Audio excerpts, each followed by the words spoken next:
બાપો બાપો મારા વાલા, ભગવાનની દયા કહેવાય એવડો મેં કોઈથી જિંદગીમાં આપણે જોયો નથી. એ ભગવાન ભગવાન.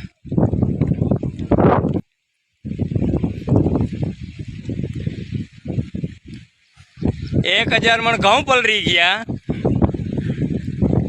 1000 મણ ઘઉં પલરી ગયા, વાડીનું ધોવાણ થઈ ગયું અને ઘરની ઘર વખરી બધી પલરી ગઈ, પણ છતાં આનંદ છે. ભગવાને એટલો વરસાદ કર્યો.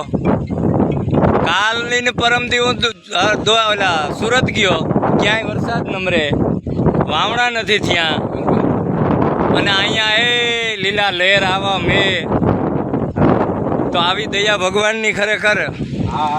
મી ડેમનું સ્વાગત કર્યું, નારિયેળ વધાર્યા, જલ ભેરું જલ પધરાવ્યું, મીઠાઈ ખવડાવી ગામજનોને, અને બાકી ભગવાનની દયા અને અટાણા સુધી નાયા. આ તે એ મારે ડાયાબિટીસની બીમારી હતી પણ આજ જાતી રહી.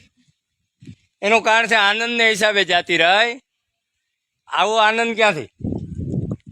ફરતું મારા મકાનને ફરતું છે ને 3-3 ફૂટ પાણી છે, અને ઘઉં તો પરવાય થાય. આ પાણીમાં ઘઉં જ થાય ને બીજું શું થાય? પુષ્કળ ઘઉં થાય. છોકરા મોરા પડી ગયા, મોરું પડાય નહીં. પરવા ભગવાન તે 20 લાખની મોમ થાય, પરવા 50 લાખની થાય. પાણી એ તો થાય ને મોમ. બાકી રેડી રેડી કમ્પ્લેટ.